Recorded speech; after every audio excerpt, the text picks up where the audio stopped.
नमस्कार दोस्तों, जय गंगे मैया, जय महाकाल। आज इस वीडियो में बात करेंगे, अभी आप देख रहे होंगे मैं जिस गंगा घाट के बिल्कुल किनारे खड़ा हूं और यहां से अगर अभी आप स्नान कर चुके हैं, दिन में आ चुके हैं ऑलरेडी और स्नान कर चुके हैं, शाम को जाना चाहते हैं वापस, सीधे तौर पे मैं कहूँ फाफामऊ जंक्शन, अगर आपकी कोई ट्रेन है या जंक्शन, तो मैं इस यहाँ से सीधे तौर पर फाफामऊ जाऊँ, वहाँ जाने का जो रूट होता है या जो चीज़ें होती हैं, कैसे जाया जा सकता है, आप देख सकते हैं। उसके बारे में इस वीडियो में इंफॉर्मेशन दूंगा, मैं पूरी एक जानकारी दूंगा कि किस रूट पर कितनी दूरी पर पड़ता है और साथ ही कितनी कैसे पहुँच सकते हैं। हम इस वीडियो में चर्चा करेंगे उसकी डिस्टेंस कितना होगा, यहाँ से कहाँ से टेम्पो, शटल बस या किराया या फिर आपको पर्सनल व्हीकल ले जा सकते हैं, साथ में उनका कितना किराया होगा, रूट पर कौन कौन से महत्वपूर्ण चीज़ें हैं जो देखने लायक होंगी, साथ ही उन्हें कितने बजे देखा जा सकता है और कौन के उनके नाम होंगे, इन सभी चीज़ों को मैं पूरी जानकारी दूंगा इस वीडियो में बने रहिएगा। और हम सबसे पहले यहाँ से निकलते हैं, मेला क्षेत्र में कहीं पर भी हो, सबसे पहले आप निकल करके आप क्या करिए, मेला क्षेत्र से निकल करके हनुमान मंदिर की तरफ आइए। अगर आप स्नान कर चुके हैं तो स्नान करने के बाद कोशिश करिए अच्छे व्रत घूम लें, उसके बाद हनुमान मंदिर, और हनुमान मंदिर के जस्ट घूमने के बाद हनुमान मंदिर के जस्ट बगल में ही आप आएंगे। वहाँ से तो नॉर्मल दिन में आएंगे तो हनुमान मंदिर के पीछे से या नीचे से कहें तो आपको जो है टेम्पो या फिर वहाँ से आपको रिक्शा मिल जाएगा। शटल बस वहाँ से नहीं मिलती है, वो चुंगी से मिलेगी, मैं बता देता हूँ, वहाँ से मिल जाता है। अगर नॉर्मल दिन नहीं शाही स्नान गिराते तो आपको यहाँ से पैदल ही जाना पड़ेगा 3 से 4 किलोमीटर के बाद तकरीबन चुंगी, और हो सकता है आप शाही स्नान वाले दिन आते हैं तो तकरीबन पैदल 15 किलोमीटर तक भी चलना पड़ सकता है, 7-8 किलोमीटर पर रूट पर आपको बस नहीं मिलती है तो फाफामऊ में ही छोड़ दिया जाएगा, वहाँ तक आपको पैदल जाना पड़ता है। फाफामऊ जाने के कई रूट होते हैं, आने का जो शॉर्टकट रूट है उसका मैं ऑलरेडी वीडियो बना करके डाल चुका हूँ, जहाँ जिसको आप देख सकते हैं उसके थ्रू आ सकते हैं। पर अभी क्योंकि मैं जाने के बारे में बता रहा हूँ तो वो लॉन्गेस्ट रूट रहेगा। ये जो रूट रहेगा मैं आपको बता दूँ, हनुमान मंदिर, चुंगी, बालचंद चौराहा होते हुए भारद्वाज आश्रम या फिर आनंद इलाहाबाद यूनिवर्सिटी, फिर बैंक रोड होते हुए उसके बाद में हम चलेंगे सीधे तेलियरगंज चौराहा होते हुए और वहाँ से चंद्रशेखर आज़ाद जो फाफामऊ पुल है उसको क्रॉस करके फाफामऊ पुल की तरफ या फाफामऊ की तरफ, तो ये वो रूट रहेगा। तो हम इस रूट को फॉलो करेंगे, मैं इसके बारे में पूरी दिलचस्पी जानकारी देता हूँ। जहाँ से चलेंगे, अभी जिस रूट पर मैं खड़ा हूँ यहाँ से सीधे ले जाता है ये किले की तरफ, वहाँ से राइट मोड़ने पर आप संगम द्वार दिख रहा है, यहाँ से हम राइट लेते हैं। अभी आपका जो रास्ता दिख रहा है हम इस रास्ते से लेते हैं और यहाँ से चलेंगे किले की तरफ, क्योंकि किले, अगर आप संगम स्नान कर चुके हैं तो मैं रूट पे पहले ही कहा था कि मैं पूरी इन्फॉर्मेशन दूंगा। तो सबसे पहली चीज़ स्नान करने के बाद है अच्छे व्रत जरूर घूम लें, अच्छे व्रत को कवर करते हुए फिर हनुमान मंदिर को जरूर घूमें, उसके बाद मैं आगे बताता रहता हूँ मैं सारी चीज़ें, इसीलिए रूट को फॉलो कर देखें। तो ये जो देख रहे होंगे अभी हम लोग आ चुके हैं बिल्कुल किले के पास में, क्योंकि मैं शाम हो चुकी है, मुझे दूसरे में वीडियो बना रहा था तो अभी मुझे जो जाने में, पर कोई बात नहीं है, आपको वीडियो क्लियर रहेगा, सारी चीज़ें सेम रहेंगी चाहे दिन में चाहे जब। अभी जो देख रहे हैं वो किला पड़ता है, यहाँ से लेफ्ट साइड में ऊपर की तरफ जो लाइन दिख रही लंबी सी, ये किले के अच्छे व्रत की लाइन है, ये ऊपर की तरफ जाती है जो अच्छे व्रत लेके जाएगी। साथ ही यहीं से आप देखेंगे राइट हैंड में मुड़ने पे आपको हनुमान दर्शन करेंगे। अगर स्नान कर चुके हैं बिना हनुमान दर्शन अच्छे व्रत और नागवासुकी मंदिर यहाँ से अगर जाते हैं तो नहान अधिकतर अपूर्ण माना जाएगा या फिर पूरा नहीं होगा। देखिए ये मेरा नहीं कहना है, ये यहाँ आप धर्मों में ही या फिर कहा जाए लोगों का मानना है, तो मैं उसी चीज़ को बता रहा हूँ, इसीलिए मैं कहता हूँ ज़रूर कुंभ मेला नहाने के बाद में कोशिश करें कि यहाँ पे जो घूमने वाली चीज़ हनुमान मंदिर दर्शन करें और उसके साथ में ही मंडपम या फिर जो कहा जाए आपका शिव शंकर मंडपम है उसको देखें, जो खूबसूरत रहता है। रात में काफ़ी खूबसूरत मंदिर होता है ये घूमने लायक, आप देख सकते हैं हमारे देश का फ्लैग कितना खूबसूरत लहर रहा है इस रास्ते पर। यहाँ से जो रास्ता लाइन लगी हुई है ये हनुमान मंदिर जाने की है, अंदर आप देख सकते हैं वो अच्छे ब्रेड की थी, और यहाँ से आपको हनुमान मंदिर जाने के लिए अंदर होता है। सामने जो दिख रहा है आपके ये हनुमान मंदिर है, मेन गेट पड़ता है, यहीं से एंट्री दी जा रही है लोगों को स्नान करने के बाद में। और अगर आप देखेंगे तो लाइन बढ़ रही है लगातार, यहाँ से प्रसाद ले करके यहाँ जा सकते हैं, यहीं पर आप सारी चीज़ें कर सकते हैं। और यहीं से हम हल्का से लेफ़्ट लेंगे, जहाँ से लेफ़्ट लेने के बाद में हम जाएंगे बाहर, क्योंकि मैं व्हीकल से मैं दर्शन नहीं कर रहा हूँ, मैं ऑलरेडी कर चुका हूँ तो मैं अंदर नहीं जाऊँगा। तो दोस्तों इस चीज़ को आप स्किप कर सकते हैं और थोड़ा सा 1 मिनट बाद आप मिलेंगे। जिस दिन मैं आया हूँ ये एक नॉर्मल दिन है, मतलब मुझे पता था आज के दिन कोई भी बाध्यता नहीं है, इसीलिए मैं व्हीकल अपने दोस्त के साथ में आया हूँ, अनुज जी के साथ में। और इस दिन भी आप देख सकते हैं हजारों की संख्या में लोग भीड़ है। इस भीड़ से अनुमान लगा सकते हैं कि शाही स्नान पे क्या कंडीशन रहती होगी यहाँ की, या फिर क्या हालात होंगे। अभी भी लाखों लोग होंगे। सामने एक खूबसूरत मंदिर दिख रहा है आपको, उसका आप नज़ारा ले सकते हैं। इसे ही बोलते हैं शिव शंकर मंडपम मंदिर, साउथ की शैली बना हुआ बहुत ही खूबसूरत मंदिर है। अगर आपको मौका मिले तो मैं कहूँगा इधर से ज़रूर चलें। और ये रहा हनुमान मंदिर, जहाँ से आप निकलेंगे ऊपर की तरफ चढ़ेंगे और सीधे आपको पड़ेगा एक तरीके से वापस जाने का रास्ता, जहाँ पर जाकर के आपको टेम्पो मिलेंगे, यहाँ से निकलें। और अभी आपके सामने एक खूबसूरत मंदिर दिख रहा है, वो शिव शंकर मंडपम इसे बोलते हैं, या फिर आदि शंकर मंडप विमान मंडपम बोलते हैं। मैं क्षमा चाहता हूँ, नाम मैं गलत ले रहा था, थोड़ा सा कंफ्यूजन रहता। ये यहाँ का खूबसूरत मंदिर है, इसे जरूर घूमें। और शाम के समय तो ये एक अलग ही जो दुर्लभ नज़ारा प्रदर्शन करता है, और उसके अंदर भी उतना ही खूबसूरत है, तो मैं कहूँगा इसे जरूर घूमें। इसका ऊपर से है, राइट हैंड में ऊपर चढ़ेंगे, हनुमान मंदिर के सामने निकलेंगे, थोड़ा सा ऊपर जाएंगे, उसके बाद आपको नज़ारा देखने को मिलेगा, उसके थ्रू आप इसे घूम सकते हैं। तो अभी देख सकते हैं हम ऊंचाई पे आ चुके हैं। हनुमान मंदिर घूमने के बाद और आदि शंकर विमान मंडपम घूमने के बाद में हम जस्ट नीचे से चलेंगे, यहाँ पे थोड़ा सा मीटर 50 मीटर चलेंगे आपको नीचे, जहाँ से टेम्पो मिल जाएंगे आपको जाने के लिए। अभी जो ई रिक्शा नॉर्मल दिन में आ जाएंगे मिल जाएंगे, और जहाँ से किराया जो रहता है आपका चुंगी तक का 20 रुपये रहता है। बाकी संगम अगर कहें कि हम यहाँ से, क्योंकि मैं इस वीडियो में जो बता रहा हूँ फाफामऊ जंक्शन जाने के लिए, तो उस रूट में जो घूमने वाली चीज़ें उनके भी नाम बताता चलूँगा। तो यहाँ से फाफामऊ के लिए कोई डायरेक्ट टेम्पो नहीं मिलेगा, सबसे पहले आपको चुंगी पहुंचना पड़ेगा। तो चुंगी पहुंचने के लिए हो सकता है 20 रुपये यहाँ से ले लें, या फिर नॉर्मली कहे तो आपको यहाँ से देखा जाए बालचंद चौराहे के लिए मिलेगा तो 50 से 60 रुपये ले सकते हैं। तो यही रास्ता रहा, यहीं पर से आप देख रहे होंगे टेम्पो या चल रहे होंगे, यहीं से आपको हो सकता है ई रिक्शा आपको दिखने लगे होंगे हल्के फुल्के नॉर्मल दिन।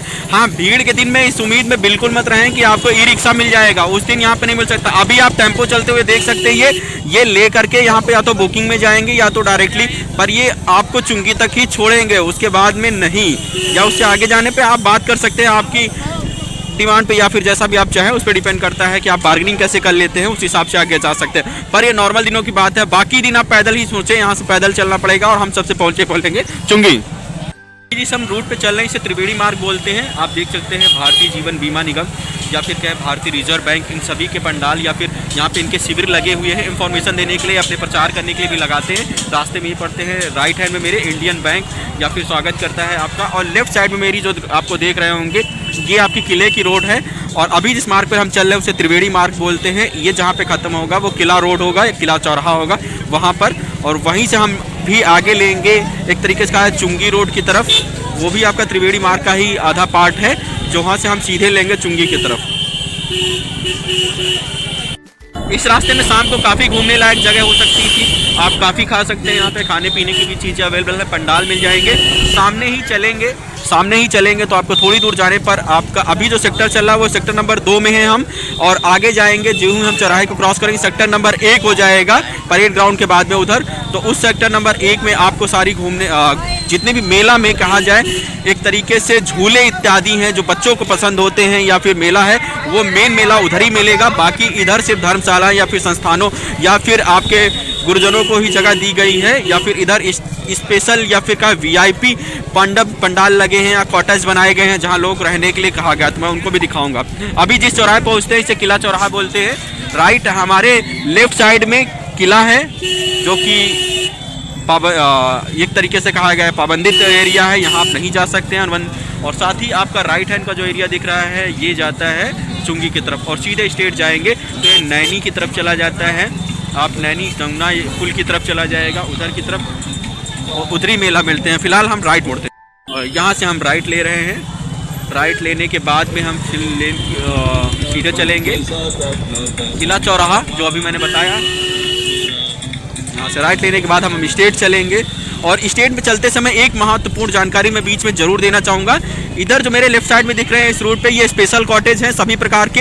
होम गार्ड का ऑफिस राइट हैंड में रहेगा, इधर बनाए गए हैं। ये स्पेशल कॉटेज है जो खूबसूरत नज़ारे ये दिख रहा है, इसमें स्पेशल कॉटेज जो VIP लोग होते हैं उनके ठहरने की व्यवस्था की गई है। साथ ही ये फास्ट फूड है जो कॉटेज यहाँ खा सकते हैं।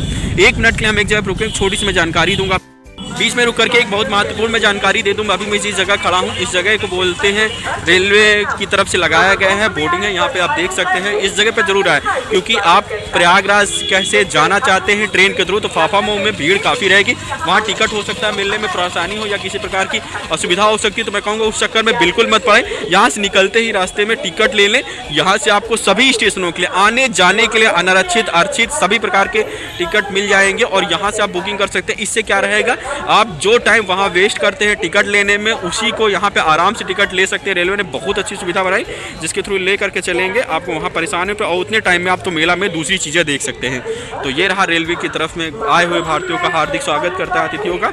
और मैं बता चुका हूँ ऑलरेडी भी, इसमें मैंने एक विस्तृत वीडियो बनाया जिसका लिंक डिस्क्रिप्शन में डाल दूंगा कि क्या क्या चीज़ें हैं यहाँ से, उनको ज़रूर देख लीजिएगा।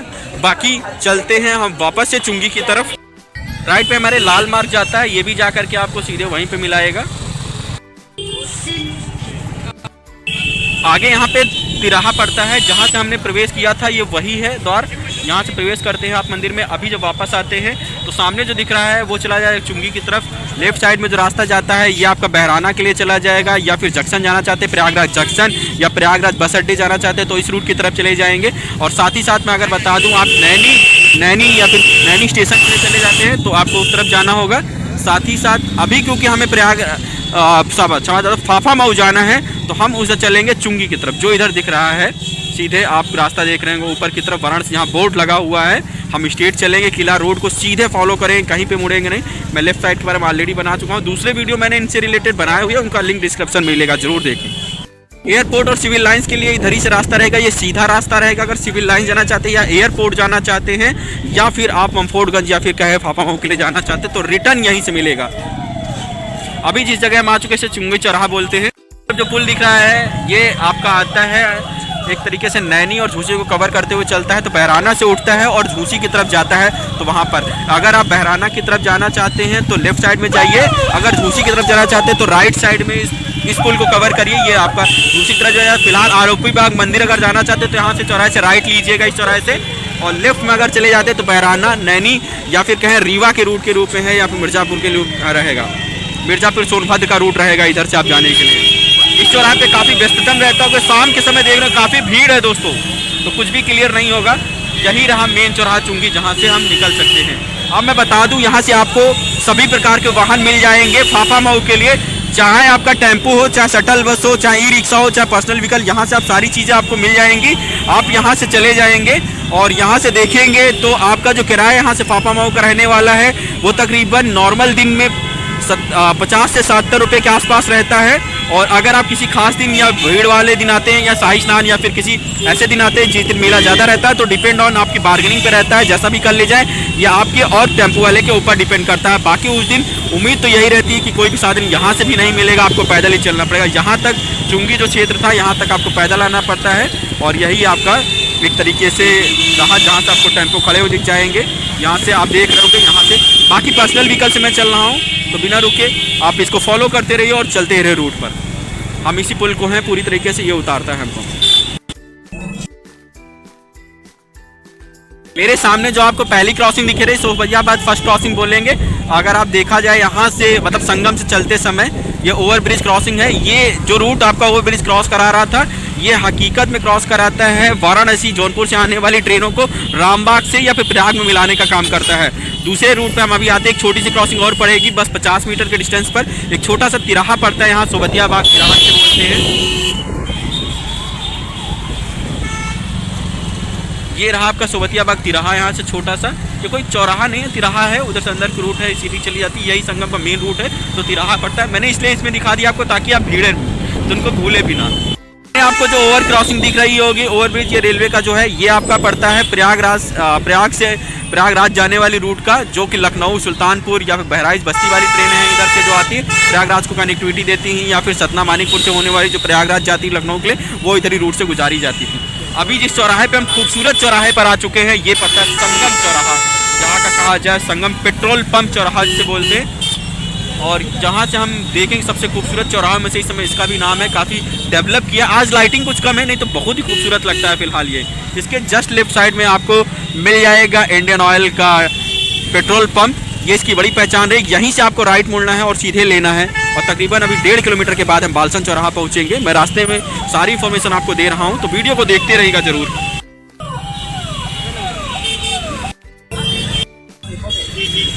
संगम चौराहे से हम निकल चुके हैं, या फिर कहें संगम पेट्रोल पंप चौराहे से निकल चुके हैं यहाँ से, और सीधे अभी हम लोग बढ़ रहे हैं। यहाँ से अगला स्टॉपेज हमारा रहेगा पार्वती चौराहा।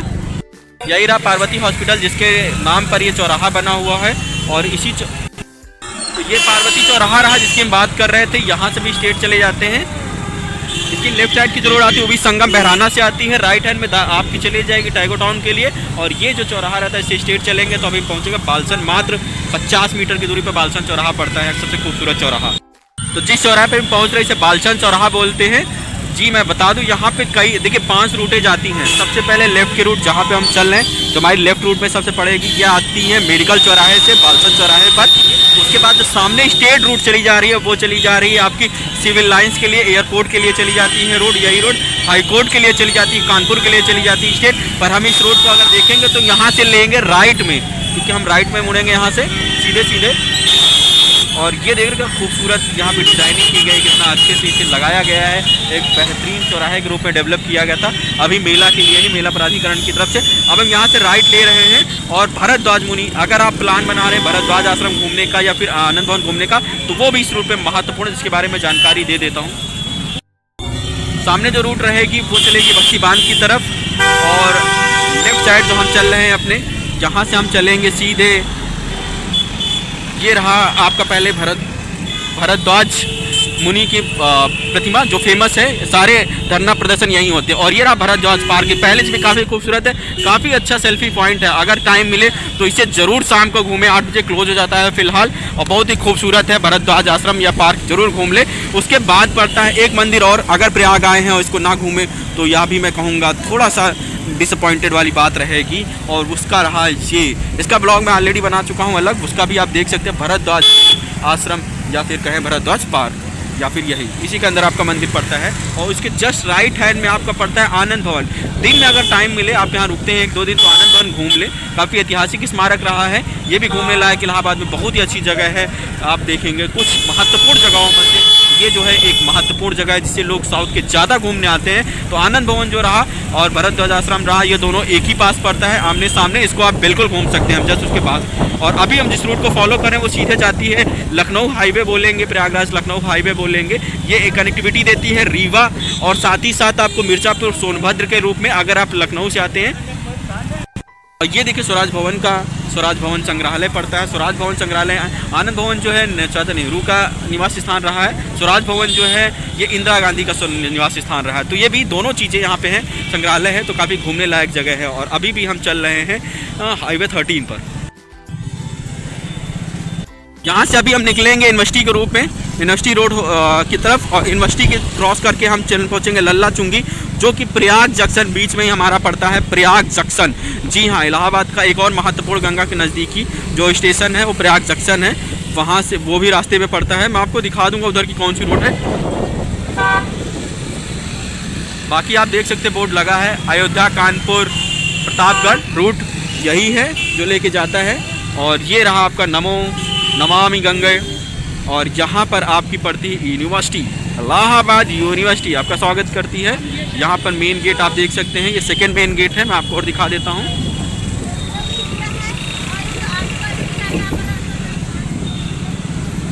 ये ऑक्सफोर्ड यूनिवर्सिटी, पूर्वांचल का ऑक्सफोर्ड बोलते हैं इसे अगर देखा जाए एक तरीके से, यही है। सामने आपको दिख रहा होगा, क्योंकि मैं स्टॉप नहीं ले रहा हूँ, यहाँ से क्रॉस कर रहा हूँ तो आपको रूट पर ये भी पड़ती है, आप इसे भी देख सकते हैं बिल्कुल।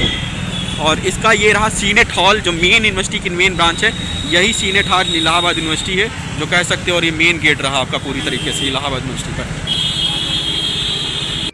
सामने ठहरने के लिए रेस्टोरेंट उत्तम व्यवस्था है, होटल बनाया गया है गंगा धाम। तो अभी हम पहुंच रहे हैं लल्ला चुंगी पर। जी हाँ, हम बता दें एक चीज़, एक अभी देखेंगे यहाँ से तो एक जो राइट में हल्का सा रास्ता जाता है ये चला जाता है, वो प्रयाग जंक्शन के लिए चला जाता है। आप देख सकते हैं ये सामने से प्रयाग जंक्शन के लिए चला जाता है। बाकी लेफ्ट का रास्ता हम लेते हुए सीधे तौर पर चल रहे हैं अभी भी फाफा मऊ का। अब मैं एक बात बता दूं, इसी का एक देखिए ये रास्ता आपको दिख रहा होगा, जो ये रास्ता दिखा रहा है, ये रास्ता भी आपका प्रयाग जंक्शन चला जाता है। यहाँ से जा सकते हैं सीधे, मात्र 200-300 मीटर की दूरी पर आपको प्रयाग जंक्शन पड़ता है। और अभी जिस रास्ते को हम चल रहे हैं ये ममफोर्डगंज अभी कटरा में है, ममफोर्डगंज क्रॉस करते हुए तेलियरगंज पहुंचेगी और तेलियरगंज के बाद फाफा मऊ आपका जो जंक्शन पड़ता है वहां पर। तो अभी भी हम इस रूट पर हैं और यहाँ से अभी भी दूरी तकरीबन 4 से 5 किलोमीटर के आसपास है। अगर आपको डायरेक्ट टेम्पो नहीं मिलता है तो आपको टेम्पो यहाँ से चुंगी के बाद यहाँ भी छोड़ता है, जिसके बाद आप यहाँ से दोबारा टेम्पो ले सकते हैं और जिसका किराया यहाँ से फाफामऊ जाने का 30 से 40 रुपये के बीच आसपास हो सकता है। बाकी नॉर्मल दिनों में 20 से 30 रुपये के आसपास रहता है। डिपेंड ऑन, अभी भी मैं कह रहा हूँ वापस से रिपीट की किराए के बारे में जब भी मैं बात करूँ, डिपेंड ऑन भीड़ और दिन के ऊपर होता है कि वो कौन सा होता है। इसे बैंक रोड चौराहा बोलते हैं जहाँ से फाफामऊ जाना होता है। और ये यहाँ पे अच्छा खासा डेवलप किया गया है, बहुत बेहतरीन चौराहा। यहीं पर आपकी पड़ती है फैकल्टी, कॉमर्स फैकल्टी पड़ती है, बैंक रोड। वहाँ से जो सामने से रास्ता आ रहा है वो आपका पड़ता है कटरा वाला। और अभी ये चलता है हमारा सीधे की तरफ चल रहा है मफोड क्रॉस करते हुए। बगल में आपकी ये कॉमर्स फैकल्टी और लॉ फैकल्टी पड़ती है। कॉमर्स फैकल्टी के साथ में ही इनको हम क्रॉस करते हुए यहाँ से अब चल रहे हैं। तो वीडियो को ध्यान से देखते हैं ताकि एक भी चीज़ आपसे छूटने ना पाए। रास्ते में एक और चीज़ पड़ती है इम्पोर्टेंट, यह आपकी पड़ती है एनसीसी ग्राउंड। अगर आप देखेंगे इस गाड़ी के जस्ट पीछे पार्किंग है। अगर आप मेले वाले दिन आते हैं तो आपको पार्किंग के रूप में जो छोटी गाड़ियां रहेंगी, बड़े व्हीकल, वो उनको यहीं पे रोक दिया जाता है। और छोटे जैसे कि कार हुआ, आपकी बाइक हुआ, तो उसको यहीं पार्किंग बनाया जाता है, जो कि भारत स्काउट के जस्ट बगल में है। ये आपकी भारत स्काउट की जस्ट बिल्डिंग रही और यहाँ से आपको पैदल भेजा जाता है। और यहाँ पे पड़ता है अब अगला चौराहा जो हमारा मेन पड़ेगा, वो चौराहा होता है आपका मजार चौराहा, जहाँ से आपको एक रास्ता जाती है सीधे तौर पर अगर देखेंगे वो जाती है आपको संगम के लिए, IRT रोड होते हुए संगम के लिए निकलती है यहाँ मजार चौराहे पर। और यहाँ से देख लोगे पहले लेफ्ट वाली रोड जो है कटरा के लिए निकलती है और कटरा से आके यहीं मिलती है। और ये चौराहा भी काफ़ी खूबसूरत चेहरा बनाया गया है। अभी एक बात तो ये कहूँगा कि महाकुंभ के कारण इलाहाबाद का काफ़ी डेवलप हुआ है, काफ़ी सुंदरीकरण किया गया है। इससे बहुत ही खूबसूरत नज़ारा देखने को मिलने लगा है अगर आप आते हैं। और इस चौराहे पे देखेंगे मजार चौराहा पड़ता है, यहाँ से आपका राइट वाला जो चौराहा बनता है, राइट रोड गई है, यहाँ से जो राइट रोड गई है ये आपकी IRT ग्राउंड होते हुए सीधे निकाल देगी आपको, गरुड़ चौराहे से सीधे निकाल देगी आपको प्रयाग के लिए या फिर कहें लक्ष्मी द्वार के लिए, जिसको मैंने ऑलरेडी अपने उस वीडियो में बताया है। अगर आप फाफामऊ से सीधे नीचे कछार होते हुए आते हैं गंगा, तो वो उस रूट पे पड़ता है प्रयाग। तो यहीं से आपको कई बार पैदल भी चलाया जाता है। अभी जो हम आ चुके हैं तिलेरगंज में, यहाँ पे आप देख सकते हैं MNIT पढ़ रहा होगा, Motilal Nehru institute of technology, ये इसका सेकेंड है दौर। अगले जिस चौराहे पे हम आ चुके हैं इसे पड़ता है MNIT चौराहा। जो ये राइट का लेफ्ट का रूट आ रहा है ये आपका आता है सिविल लाइन से यहाँ पर, जिसे गणेश चौराहा MNIT के ये फर्स्ट द्वार पड़ गया, आप देख रहे होंगे। और इसी चौराहे को मोतीलाल नेहरू चौराहा बोलते हैं या MNIT चौराहा बोलते हैं, आप इसे देख सकते हैं। और बट हम इधर से सीधे अभी भी स्ट्रेट चलेंगे और हमारा ये फाफामऊ की तरफ हम बिल्कुल तिलेरगंज में आ चुके हैं। इसे क्रॉस करके हम निकलेंगे, फाफामऊ की तरफ बढ़ रहे हैं। तो अभी भी हमें MNIT चौराहे को क्रॉस करने के बाद में तिलेरगंज में हैं और तिलेरगंज का ये रूट पड़ता है यहाँ का मेन, और या कहा जाए तो प्रयागराज का शहर उत्तरी का अंतिम छोर। इसको क्रॉस करने के बाद में आप प्रयागराज से अलविदा हो जाते हैं या पूरी तरीके से निकल जाते हैं। और यही पड़ता है शिवकुटी जाने का रास्ता, यहाँ की अंतिम कहा जाए तो पेट्रोल पंप जो पड़ता है। हम जिस चौराहे पे आते हैं प्रयागराज का ये अंतिम उत्तरी चौराहा पड़ेगा। इस चौराहे को बोलते हैं तिलेरगंज चौराहा, पुस्तक चौराहा से बोल सकते हैं।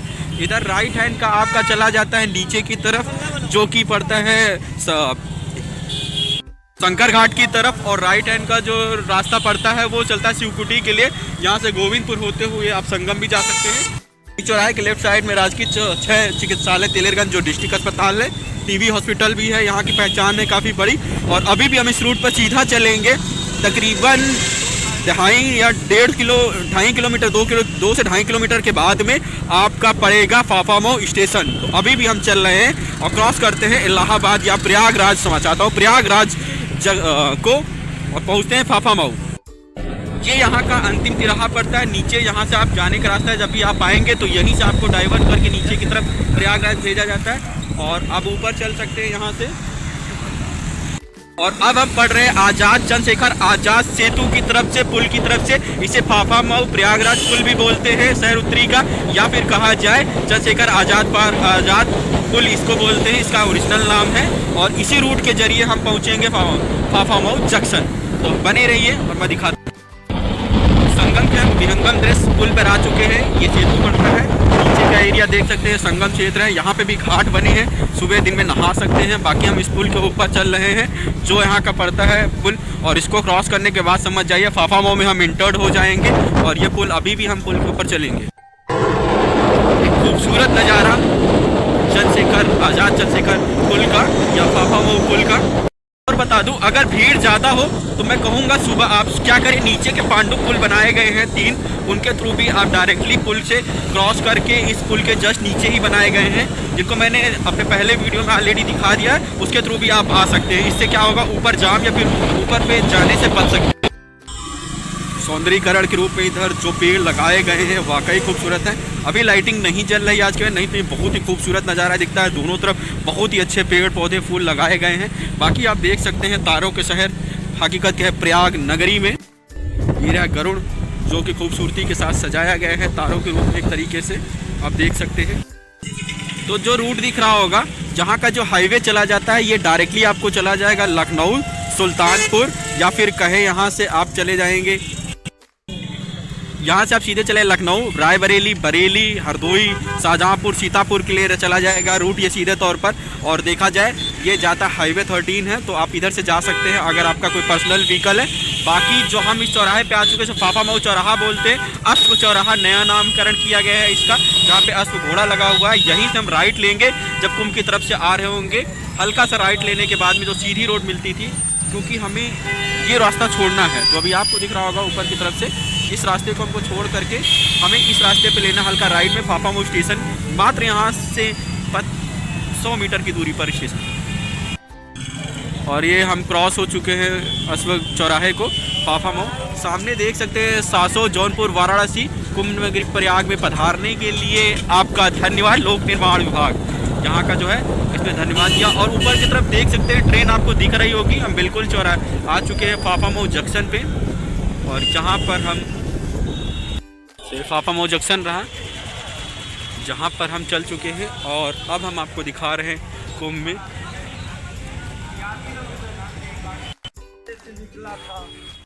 मेले के कारण इसको बहुत ही खूबसूरत सजाया गया है। आप देख सकते हैं इसके पीछे भी कितनी बेहतरीन कलाकारी की गई है। बिल्डिंग को नया डेवलप किया गया है, पूरा स्टेशन तोड़ करके नया बनाया गया था अभी कुछ दिन में।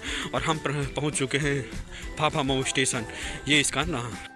तो ये देख रहे हैं फाफा मऊ स्टेशन पे हम पहुंच चुके हैं, और ये मेरा अंतिम पड़ाव रहा जहां आपको उद्देश्य था आने का। अगर आप संगम स्नान कर चुके हैं तो मैंने पूरे रूट के बारे में बहुत ही डीपली बताते हुए इस वीडियो को मैं अब अंतिम समय में आ चुका हूं। यहां पर आने के बाद अपने गंतव्य स्थान जो भी आपका सिटी सेट या स्टेशन हो वहां जा सकते हैं। ये इसका प्रवेश द्वार रहा, मैंने इसको दिखा दिया। अब मैं बस इतना ही कहूँगा लास्ट में, अगर वीडियो से थोड़ी भी सहमति मिली हो, थोड़ा भी अच्छा लगा हो, तो प्लीज़ वीडियो को लाइक सब्सक्राइब जरूर करें। और वीडियो उस व्यक्ति को ज़रूर शेयर करें जो प्रयाग जाना चाहता है या संगम घूमना चाहता है, उसके लिए बहुत महत्वपूर्ण हो सकता है। वीडियो देखने के लिए धन्यवाद। जय गंगे मैया, जय महाकाल।